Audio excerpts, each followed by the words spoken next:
Fue una mañana muy productiva, donde empezamos con el profesor Fernando Cuadros hablando sobre productividad y estrategia de manejo del pastoreo en campo natural, pasando por las modificaciones de la productividad del campo por incorporación de especies y nutrientes, analizada por Walter y Diego, y finalmente sobre el rol de las pasturas cultivadas en los sistemas de región campo, por Ramiro y Fernando Latanzi.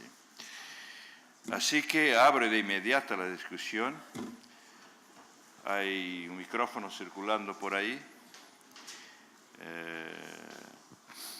Aprovechando que nadie se inscribe, debo decir que Walter me puso acá de obligación porque yo no vine para trabajar y me metió a trabajar.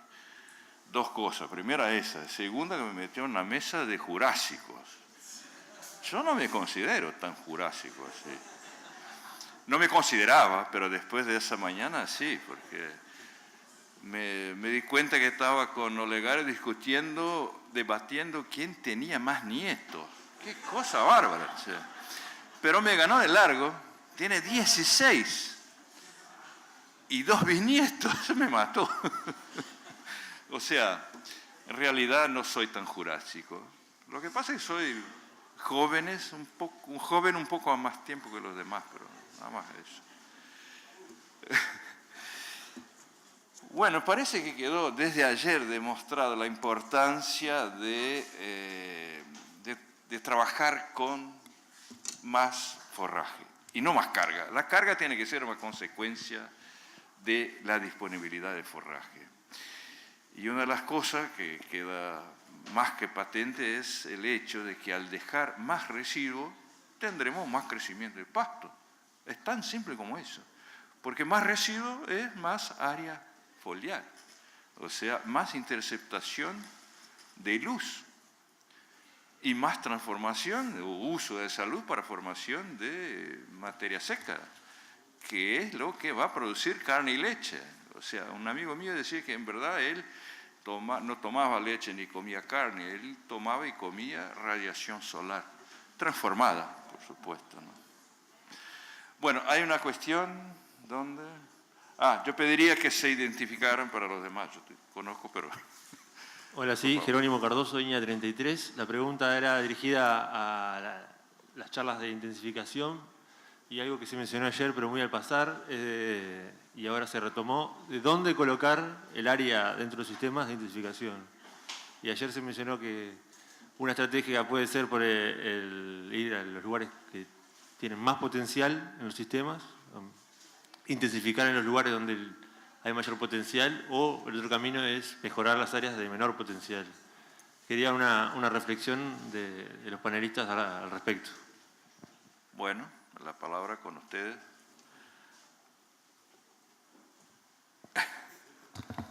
En mi opinión, no cuesta nada. Yo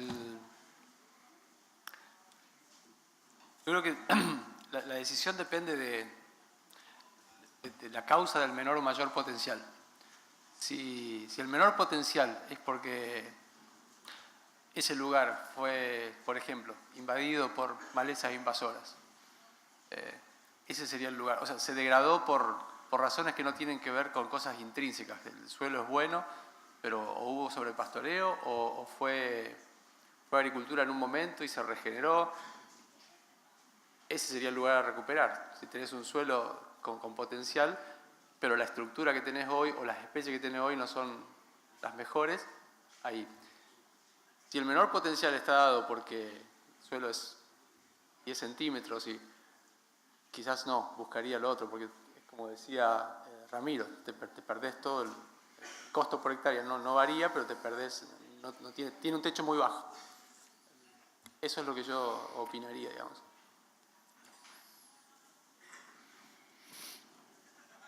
No, de acuerdo con Fernando. En un sistema de producción uno tiene que mirar, para mi gusto, que hay una gran amplitud de especies para utilizar.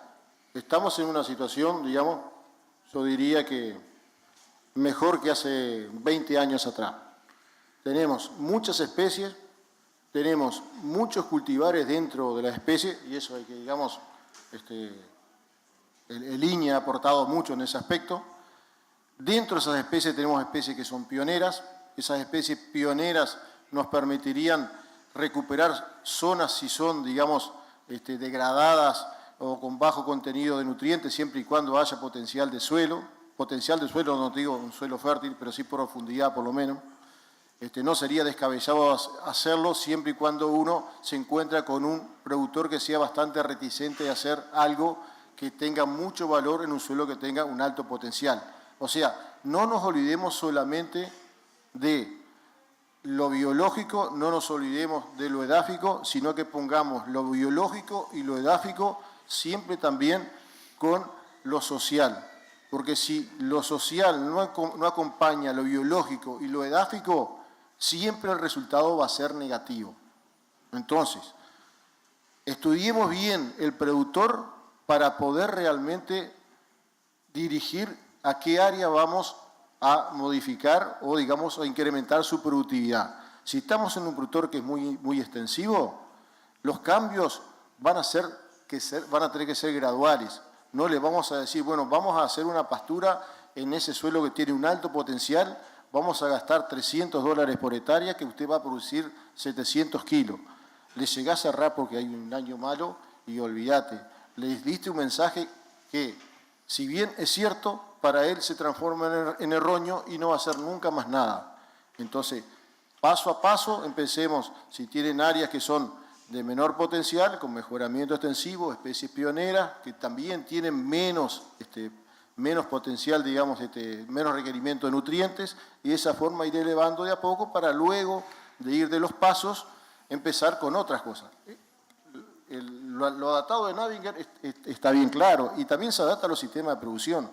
Uno le puede decir a un productor que sea muy extensivo, empezar por la parte de arriba de la gráfica produciendo 700 kilos. Más vale empezar de abajo de a poco. No empecemos con el riego si todavía no sabemos manejar la pastura. No empecemos por el riego si las especies las elegimos mal. No sé, esa es mi opinión. Perfecto. ¿Alguien más sobre el tema? Diego, por favor.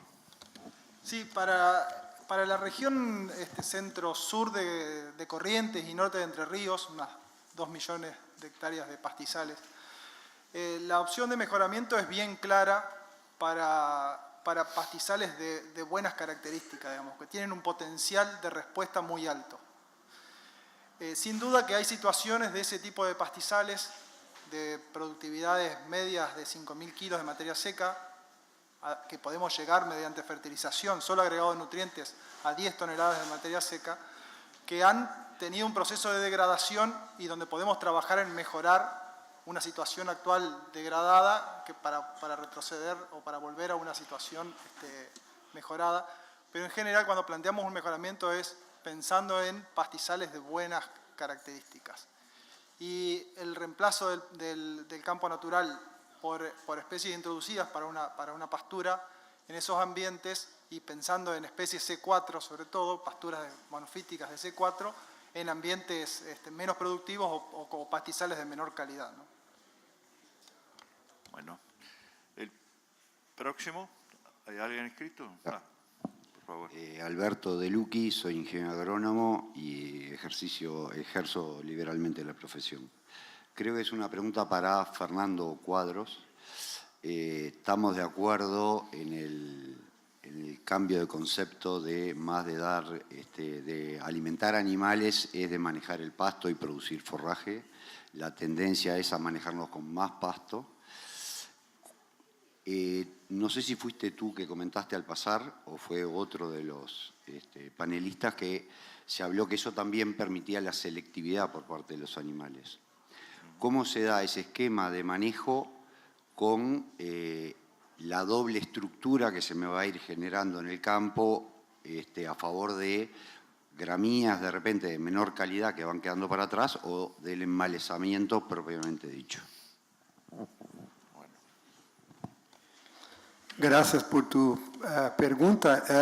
La cuestión que he aportado es que un poco como Carlos ha dicho al inicio, La cuestión es que para que se produzca más hay que tener más área foliar.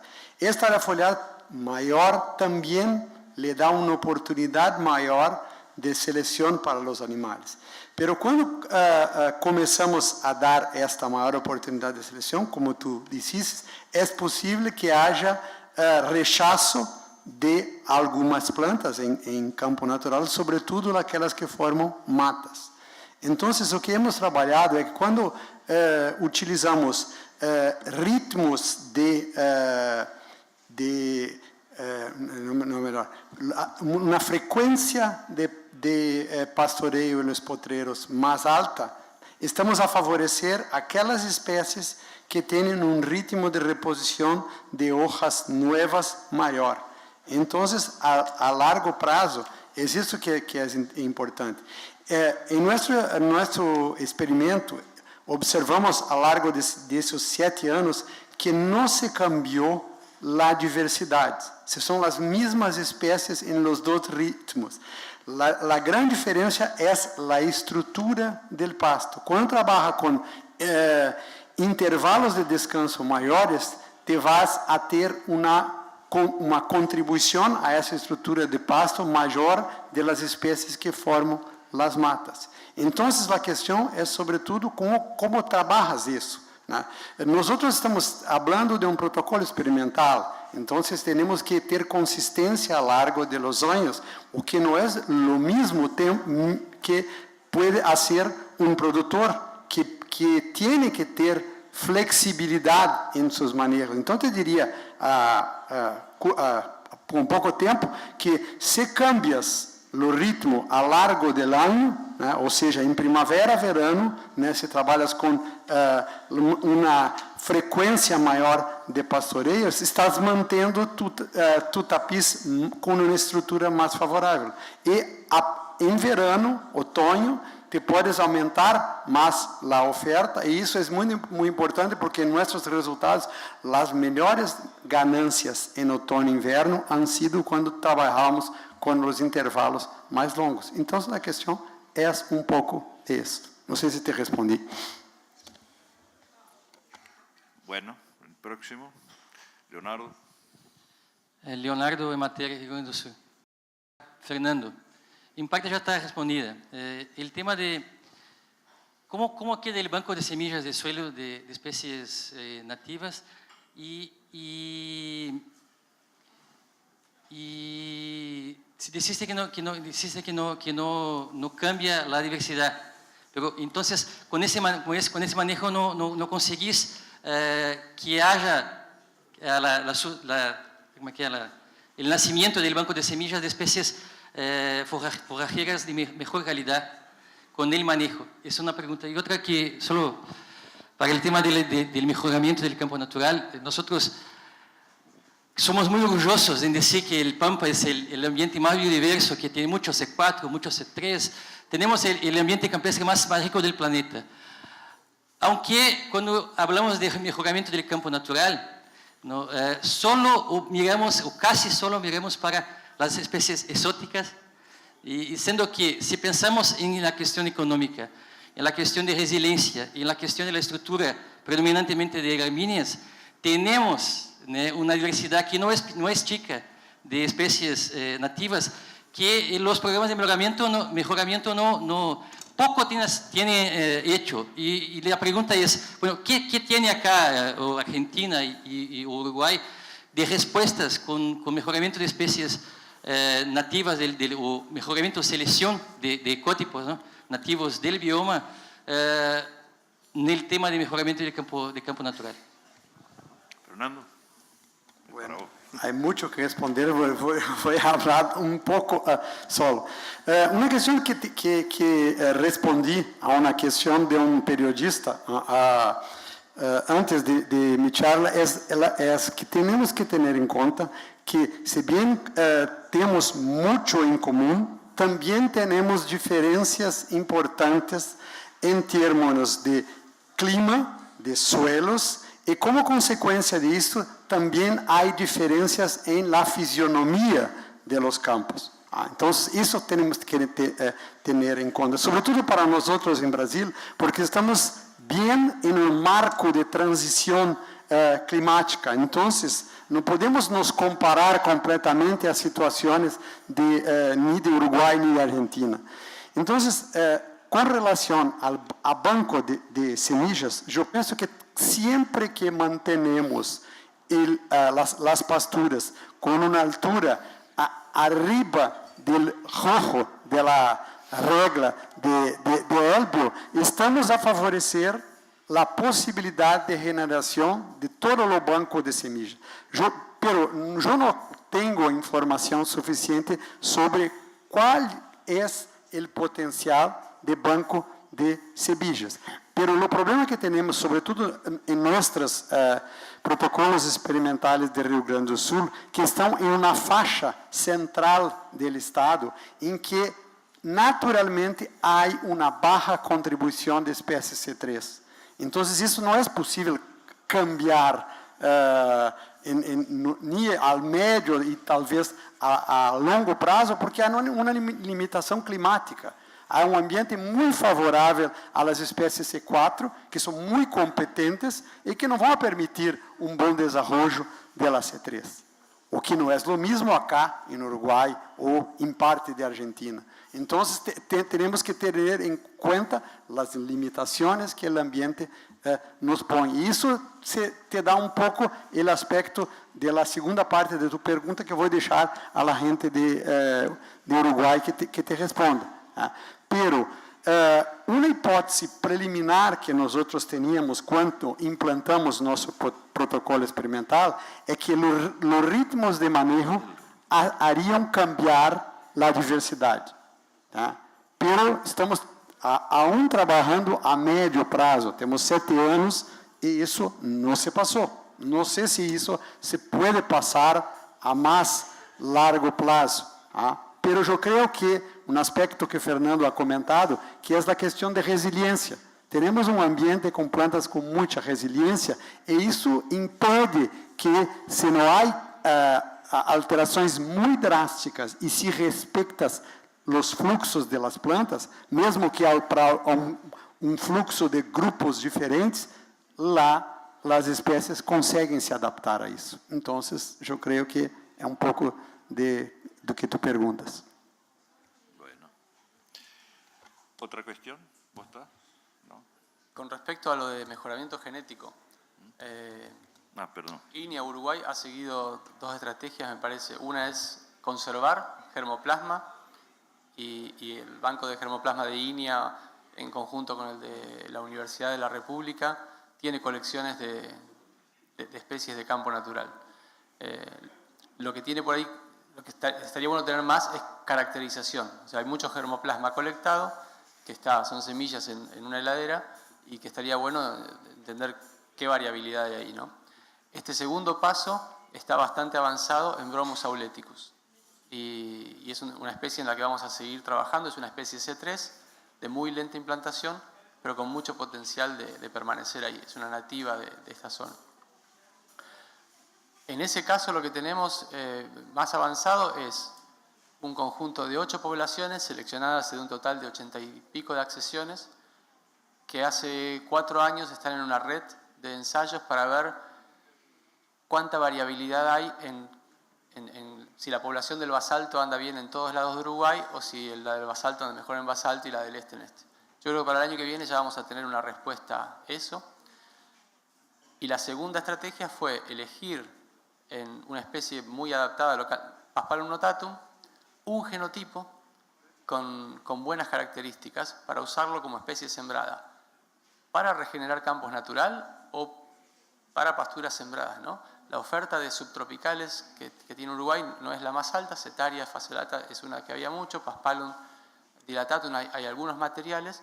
Este material, que no tiene nombre todavía, se llama línea experimental TB42, es bastante promisorio en el sentido de que tiene las características buenas de una C4 de productividad en invierno, alta eficiencia de uso de agua y de nitrógeno, y no tiene tanto de las desventajas, que es la pérdida en calidad rápida que tiene la C4. Entonces, hay 2 problemas graves que siempre enfrentás cuando vos decís cómo uso este pool de de oportunidades que es el germoplasma es el costo y el tiempo que lleva a caracterizar eso versus otras opciones, y que es fácil encontrarte con cuellos de botella que son muy difíciles de pasar. Por ejemplo, no es raro en Uruguay y en otros lugares del mundo encontrar materiales que tienen muchísimas características productivas excelentes, ¿sí? Pero que te producen muy poca semilla viable. Y ya con eso es un freno total, porque no hay forma de que vos traduzcas ese material en una opción tecnológica. Y en Bromus y en Paspalum es donde está el esfuerzo puesto hoy. ¿Cómo hacer para que estos dos materiales que tienen muchas características buenas te produzcan semilla en cantidad suficiente y de la calidad adecuada? ¿Y cómo hacer para implantarlos? Eso es lo que estamos trabajando hoy. Nos gustaría tener... Paspalum está bastante avanzado, yo creo que el año que viene vamos a poder estar liberándolo. Bromus nos va a llevar 2 o 3 años más hasta tener todo el paquetito armado. Bueno, de nuestra parte también hay un programa de mejoramiento con especies nativas que está andando bastante bien. Tenemos también Paspalum notatum 3, que debe ser lanzado en breve, y muchos híbridos con Plicatulum y Genoarum, que dan, y también con el... ahora cambió de nombre, no importa. Son híbridos de Plicatulum, ¿no? Incluyendo incluso el Dilatatum también del grupo, ¿no? Entonces creo, el problema es que estamos centrados en la C4, ¿no? Y nosotros en Brasil no tenemos trabajo con la C3. Hay poblaciones de Bromus, por ejemplo, ahí en Embrapa, Valle, que tendríamos que lanzarlas, porque están ahí hace no sé cuántos años, ¿no? Así como tenemos potenciales en adesmia brutales también, para suelos los más diversos, esa es la riqueza que tenemos, ¿no?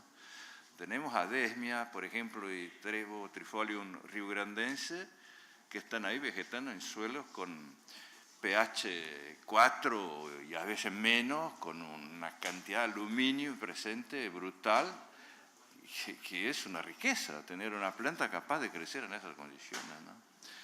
Entonces, vos tenés razón, Leonardo, tenemos que trabajar un poco más eso del mejoramiento, que es un tema que no trajimos ahora para esa reunión, ¿no? Pero es algo que tendríamos que pensar para la próxima. Hay un taller, Facultad de Agronomía hace muchos años liberó un bromus olético al mercado y otro estuvo ahí presente. Nosotros tenemos un tercer cultivar que también está para sacar. Siempre está la duda, ¿qué tanta, digamos, demanda podría llegar a tener? El que nosotros liberamos podrá haber sido por cuestiones de nosotros, de la empresa o de la demanda, pero, digamos, no hubo mucho incremento de la semilla. Es la realidad. Todas estas especies son de muy lenta implantación, en general, o sea que no es para ansioso. Si le planteas una de estas especies a un productor que es ansioso, te va a decir, esto no nació nada. Y lo que pasó originalmente con el Paspalum dilatatum fue eso, ahora se volvió a retomar algo que hace muchos años había liberado. Por ese lado yo no sé si la demanda, nosotros que estamos en campo natural, que trabajamos en campo natural, siempre la vemos la demanda, pero no sé si el resto de los productores lo ven como una demanda real. Uno piensa en Paspalum dilatatum, hay excelentes materiales Paspalum dilatatum ahora para sembrarse. Está Carlos Botaro acá, que tiene una pradera Carlos, que se fue, tiene una pradera de 6 años de Paspalum dilatatum, sembrada a 1 kilogramo por hectárea, junto con, si no me acuerdo mal, trébol blanco, Lotus corniculatus, es lo único que sobrevivió. Los tamberos no lo quieren echar a pastorear porque dicen que no da leche, entonces siempre te chocas con algo, entonces lo que uno piensa, hay que ver qué piensan los demás. Si vos me decías a mí, conociendo un poco el campo natural, está bien, yo me iría a Paspalum dilatatum, notatum, Bromus auleticum. Nunca entendí muy bien por qué no Stipa cetígera, sí, porque nos dicen que afecta el cuero, afecta la lana. estoy totalmente de acuerdo, para mí es algo manejable, pero es la especie que mejor se implanta en campo natural y es de las pioneras. Y cuando uno cosecha bromo zoolético, cosecha una gran cantidad y ya es alistado de Stipa setiger. Entonces, no sé por qué. Lo otro,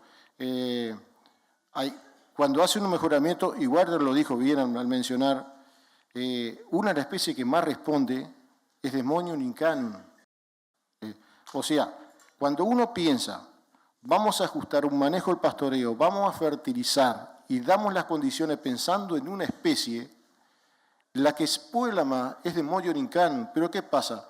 A nosotros tal vez que no nos gusta o no le gusta mucho porque es estival, no es invernal. Nosotros pensamos en especie invernal. Nunca se nos cruza por la cabeza trasladar forrajes pies del verano, del otoño para el invierno, que sí lo funciona muy bien el Desmodium incanum. Y no me digan que no produce semilla y que la semilla tendrá algún problema de implantación, pero la semilla se dispersa rápidamente y en la prueba está que cada vez cuando uno empieza a manejar o está un poquito, digamos, con baja carga, empieza a dominar el tapiz. Solo un comentario acerca de esto. Yo creo que nuestro grande problema en Brasil es la cuestión de regulación de mercado. Porque nosotros tuvimos problema porque en el agro, los gobernantes, sobre todo en Rio Grande do Sul, nos pusieron a gerenciar el agro, gente como abogados, dentistas, médicos, que se arvoraron a entender el agro. Entonces, esos dijeron que no era importante fiscalizar y controlar la calidad de semillas. Y eso ha retirado del mercado las especies en que hay una demanda de cantidades pocas de semillas, como se ha dicho ahora. Entonces, el mercado se colocó onde há grande volume, como los cereales, avenas, trigos de duplo propósito, es isso. E para nossas espécies que se vão demandar quantidades pequenas de semillas, se não há controle de qualidade, não há interesse. Então, isto para mim é que é, em Brasil, o grande problema. El padre de los dinos, por favor.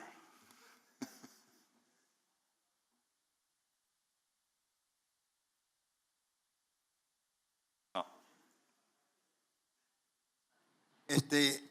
Acá Leonardo levantó un punto que me motivó a hablar de cómo se promueve las especies nativas del campo natural.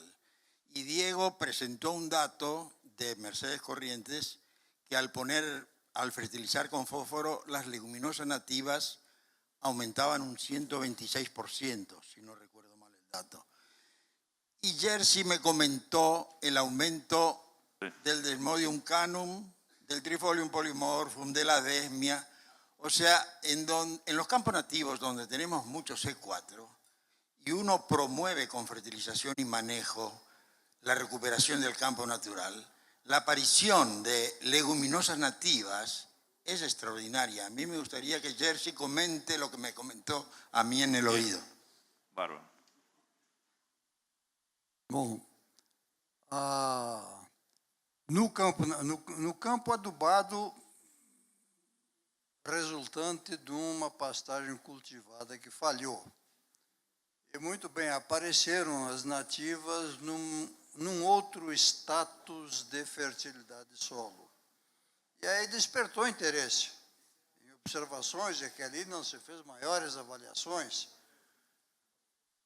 mas num período se fez algumas medições de produção e simplesmente na área com 200 quilos de P2O5 aplicado, o Desmodium, com 6, 7 toneladas de matéria seca por hectare, o Desmodium incanum produzia 25% da matéria seca. Quando nós aplaudimos 10% de contribuição do trevo branco numa pastagem, nós vamos agora chorar porque o Desmodium incanum está apresentando 25% ou mais. Eu acho que simplesmente é uma maneira da gente olhar aquilo ali com mais abertura e não inibir aquelas ofertas da pastagem do recurso natural dessas espécies do nativo. E talvez trabalhar um pouco mais em favor delas. Muy bien. Dijiste todo. O sea, fertilizar, solo fertilizar no adelanta. Tenés que manejar también para favorecer estas especies. Por eso a veces no vemos el resultado de la fertilización porque olvidamos que estamos cambiando totalmente el ritmo de crecimiento de las especies que ahí están y no cambiamos o no adecuamos la famosa carga animal a esa nueva realidad. Y olvidamos algo que el único que escuché hablar de eso fue Lattanzi cuando habló de la necesidad de diferimiento. Y eso es clave para aumentar la probabilidad de aumento de frecuencia de muchas especies nativas que tenemos. Si no la dejamos cementar, o sea, florecer y producir semente, bueno, ¿de dónde vamos a sacar el reclutamiento, ¿no? Tiene que ser por semilla en general. Entonces me parece interesante que también pasáramos a discutir algo que tiene que estar junto con el ajuste de carga para mí, que es el cierre de potreros, diferimiento, que tiene no solo la facultad de mejorar o facilitar el ajuste de carga, pero también de mejorar nuestros campos por resiembra de las especies deseables. Ese es un tema que se habla muy poco y es más viejo que mirar para frente, ¿viste? Porque la naturaleza hace eso, ¿no? Las migraciones de los animales, si no hay restricciones a movimiento, permite descansos, ¿no? Y por eso me parece que las comparaciones, por ejemplo, ayer entre continuo, rotativo, qué sé yo, no tiene razón de ser, porque el continuo bien practicado tiene que tener descanso. Y si adecuamos la oferta de forraje, habrá descanso de las unidades funcionales, porque el animal no queda sobre una planta, creció, comió, creció, morfó, no.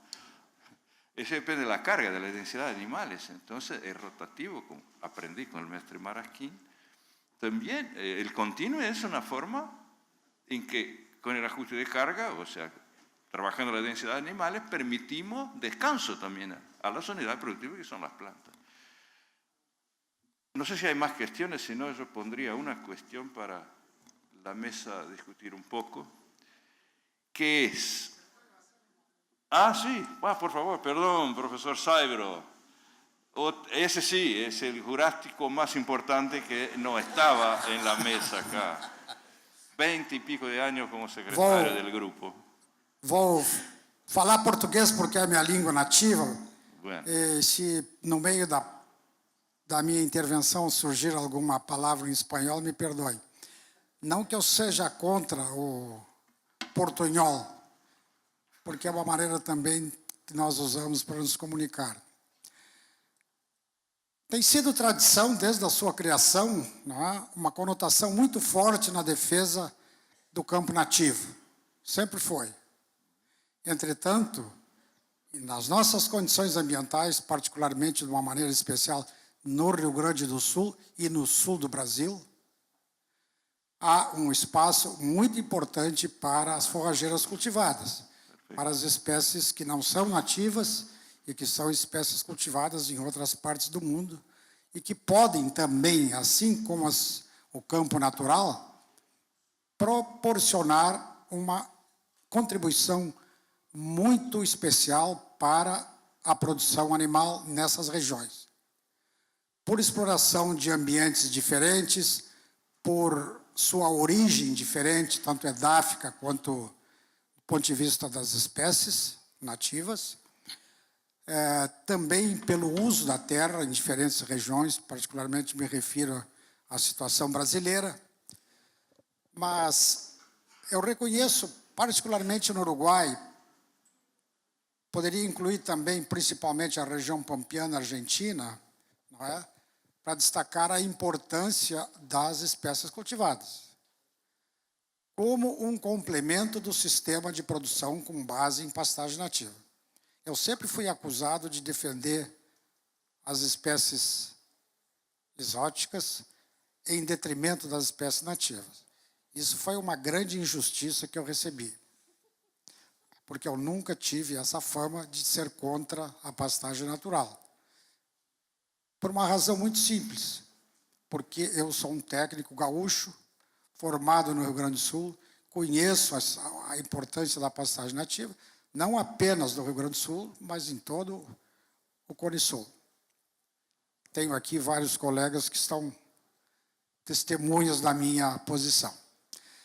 Nesse sentido, eu queria dirigir apenas algumas perguntas pontuais ao engenheiro Zanoniani, com referência ao uso de espécies. Ele falou, na sua belíssima palestra, né, mostrando as novas ferramentas que se existem para estudar todas essas questões dos sistemas de produção, algumas, inclusive, que não são do meu conhecimento e que eu julguei como muito úteis, mas questões bem pontuais.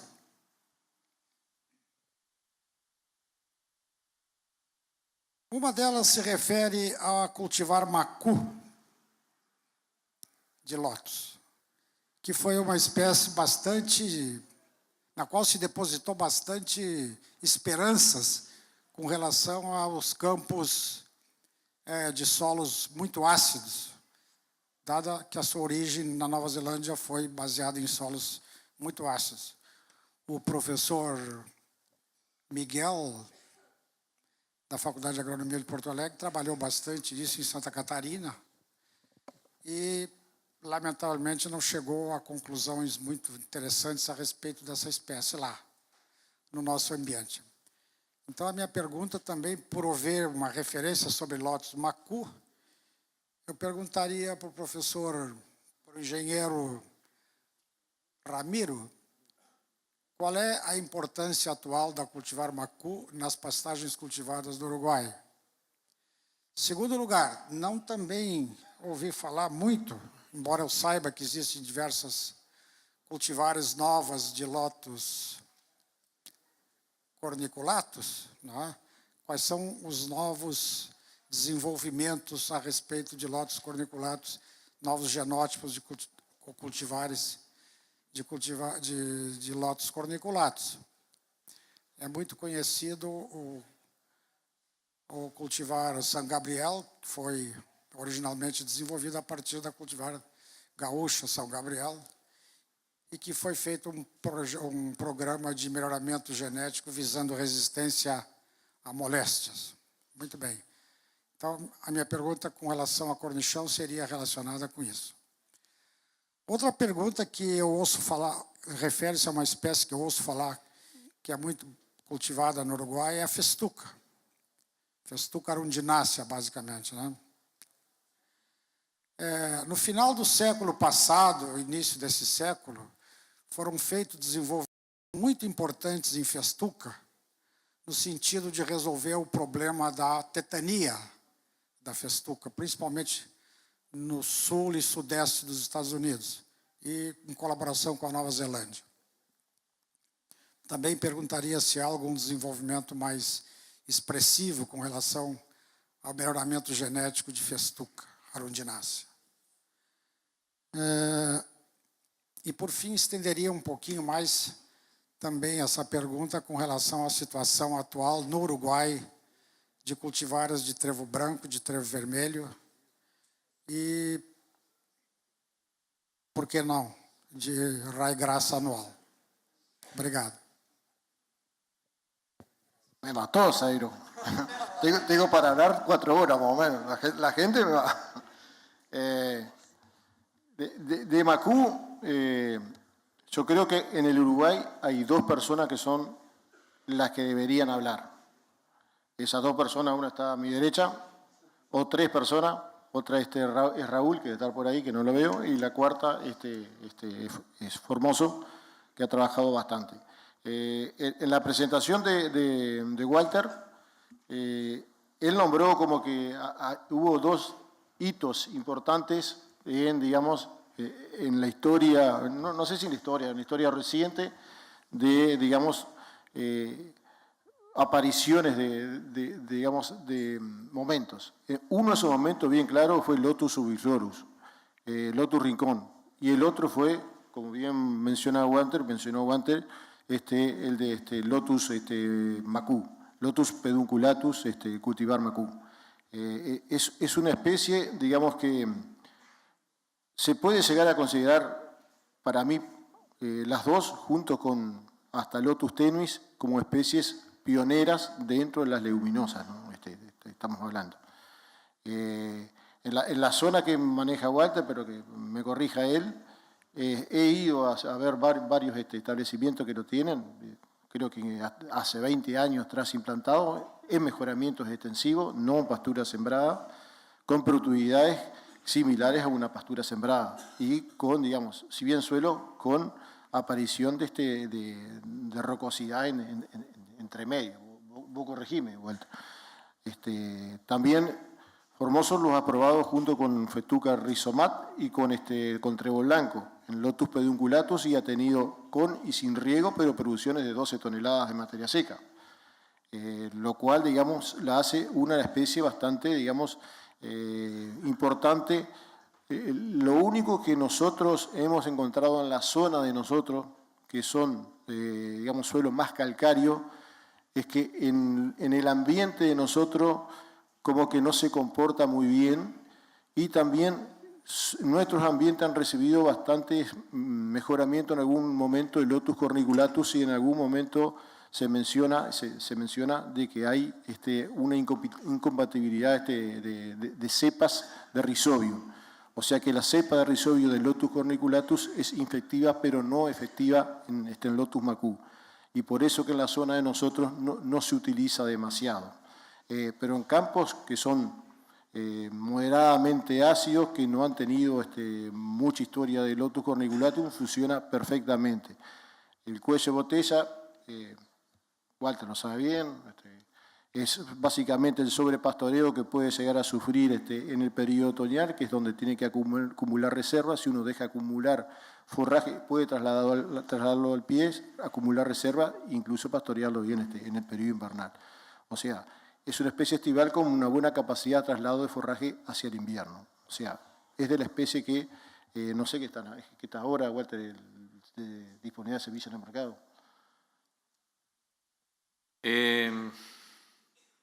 A ver, algunos comentarios breves para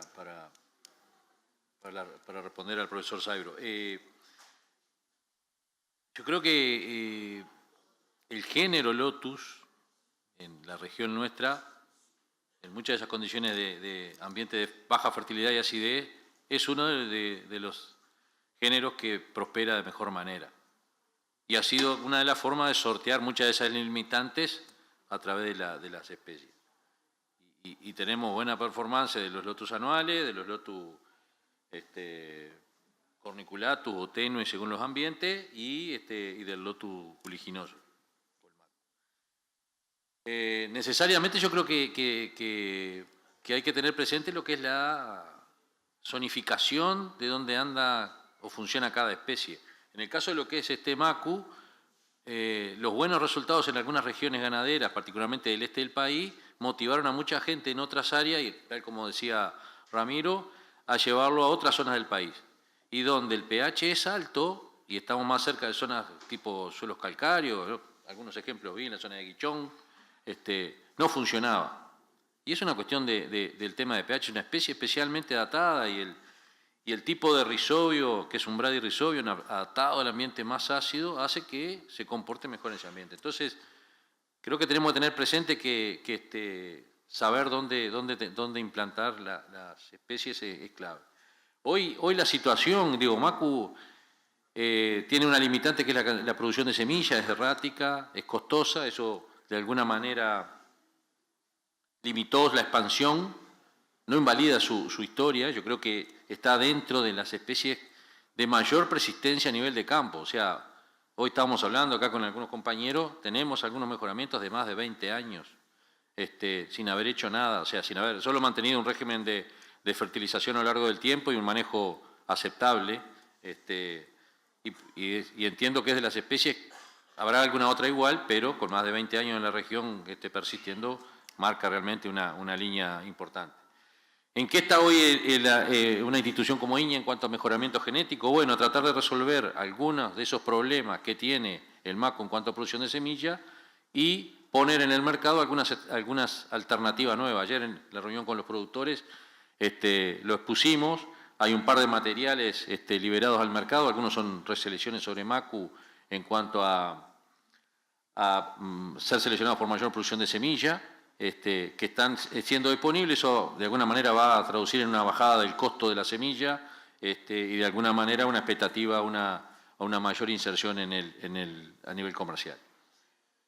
En cuanto a los Lotus corniculatos, es un poco lo mismo. Sobre la línea de San Gabriel se ha venido trabajando por el programa de mejoramiento de forrajeras de Iña, y bueno, mucho tiempo atrás, particularmente liderado por la ingeniera Mónica Rebufo, desarrollando algunos materiales como Iña Draco. Ahí justo está una de las empresas que lo está multiplicando a nivel del país, y bueno, hoy justo nos está auspiciando en la jornada, que ha sido una reselección también en cuanto a mejorar los temas de enfermedades y de vida de las plantas en el suelo, sobre todo por la enfermedad de raíz corona, ¿no? Y más recientemente se acaba de liberar otro nuevo material, también con un poco más de persistencia, sobre San Gabriel, particularmente segundo y tercer año, que es el Lotus Rigel, que es otra variedad de corniculato. O sea que está habiendo en el mercado una oferta de alternativas de Lotus interesante, asociado a creo que esa buena performance que tienen en los mercados, de distintos ambientes nuestros, ¿no? Sí, el Lotus Rigel para mí marca una diferencia importante. Draco es bueno, pero el Lotus Rigel marca una diferencia importante porque tiene mayor calidad y tiene un poco más de productividad estival. Y no es menor. Nosotros no solamente hacemos docencia e investigación, también asesoramos a productores y somos bastante partidarios de variabilidad varietal. O sea, no nos jugamos a un solo cultivar dentro de nuestros sistemas de praderas. Y recomendamos no solamente San Gabriel, sino que parte del área se haga también con Rigel. Al igual que Festuca. No recomendamos en predios que usen pasturas sembradas solamente Festuca, Blanco y Lotus, sino que el 50% del área se mueve con Festuca, Blanco y Lotus y el 50% del área se mueve con Dactylis y alfalfa, para poder tener las, bondades de cada una de su mezcla. Uno dado por la producción estival que tiene básicamente la alfalfa y el buen acompañamiento que tiene el Dactylis, y lo otro por la buena productividad invernal que tiene la Festuca y por el buen piso que da y las condiciones de pastoreo, cuando hay humedad en el suelo. Y dentro de ellos, como decía hoy, el INEA ha liberado materiales que son muy, pero muy buenos. En Dactylis hay dos materiales nuevos que son excelentes. Uno es el Perseo y el otro es el Aurus. Aurus un poquito más temprano, Perseo un poquito más tardío. Y en Festuca ha liberado dos muy buenos cultivares de Festuca. Uno es Iña Fortuna y otra Iña Aurora. Seguimos con Festuca Tacuabé por rusticidad. Esas nuevas Festuca tienen un poco mejor relación lámina-vaina, pero nos permiten básicamente tener esa, diversidad varietal, esa aparición de algunas enfermedades, como pasó en Oberón, y la utilización de Perseo y Aurus nos permitió que no se golpeara tanto el área cuando sucede eso. También el mejor, el porte más bajo, más postrado de Tacuabé o alguna rizomatosa, rizomat también nos permite tener más piso. Por eso que buscamos variabilidad varietal, que es algo que antes no teníamos y ahora lo tenemos, y nos permite una estabilidad muy importante. Bien. Yo, profesor, yo no sabía que usted estaba acusado de ser contra el campo nativo. Bueno. Con comentario eso también, simplemente cortita al pie. Muchas veces nosotros hacemos mejoramientos de Lotus corniculatus y terminan con una gran proporción de Desmodium unicanum. El cambio del manejo, el cambio de la fertilización promueve a una gran cantidad de especies y promueven esas especies que son, generalmente perseguidas por el animal. Entonces, cuando uno cambia la forma de manejar porque invirtió algo de plata. Si no invertimos no duele, si no invertimos hacemos cualquier cosa arriba, o hacen. Entonces, esa inversión, como bien decía el ingeniero Millot, muchas veces nos encontramos con campos que nos dicen que son mejoramiento extensivo, uno los va a ver y no hay nada de lo que sembraron originalmente. Pero sin embargo, hay una gran cantidad de especies promovidas, como decía Paspalum dilatatum, Stipa cetígera, Pitoquesium bicolor, algo de Bromus aulético, Poa lanígera, que era consecuencia de que, como habían invertido, alambrado, lo seguían manejando como si fueran mejoramientos extensivos. Y habían mejorado básicamente la promoción de esas especies invernales que generalmente están presentes en el tapiz, pero están tan deprimidas que no aportan mucho volumen de forraje. Bueno, ¿alguien más? No, me gustaría dejar una última cuestión a la mesa. ¿Qué piensan del pastoreo mixto como una forma de mejor utilizar nuestros campos? O sea, y no solo de 2 especies de herbívoros, pero más especies de herbivoría. Además de los bovinos, ovinos, ¿por qué no? Otras especies, incluso nativas. ¿Qué piensan? Pensando en la diversidad florística que tenemos, que es impresionante, que ese ecosistema es pastoril, y por eso existe, ¿no? Nos pusiste, no sé, un aprieto de aquello, ¿no? Me mandaron a hacer eso, ¿viste? Complicar la vida de ustedes. No, yo soy defensor del pastoreo mixto. Lo que sucede es que muchas veces, y nos ha pasado continuamente, como te decía, que habíamos arrancado con Millot, yo a veces en bromo, si hay algún estudiante que me debe haber escuchado alguna vez, habían pasado 3-1, nos carnearon, nos dejaron 1-1, y después vino, nos tuvo un problema muy grande de meteorismo, decía yo. Me decía, ¿meteorismo no vino? Sí, meteorismo. Pérez era un vecino que estaba pegado a la facultad, nos carneó todas las ovejas, no nos dejó nada, y a la fuerza tuvimos que convertirnos básicamente en ganadero bovino. Como estamos muy cerca de la zona poblada de Paysandú, es muy difícil tener ovino. A eso le asociamos además que estamos cerca de las zonas pobladas y hay una gran cantidad de perros. Se habrán enterado, en la facultad entraron perros y mataron carneros de raza y hicieron un daño bastante importante. Ahora con el perro nuevo, eso más o menos protege, pero protege cuando, digamos, son pocas las jaurías. Si te agarra una jauría grande, no sé hasta dónde. Entonces, en las zonas, digamos, de campos naturales, con la diversidad de especies importantes que hay, nosotros precisaríamos, porque los campos sistemáticamente que no tienen ovino, y nos pasó a nosotros en la zona, y vos viste, que creo cuando fuiste, la invasión de carqueja había sido bastante importante. Luego que salieron los ovinos, la carqueja apareció. O sea, es indispensable. Otra especie, no sé, ahí ya me la ganaste. Recuerdo el cuento de Alejandro de Erejibos una vez que me dijo que había llevado a La Pampa, la zona vitorica creo que era,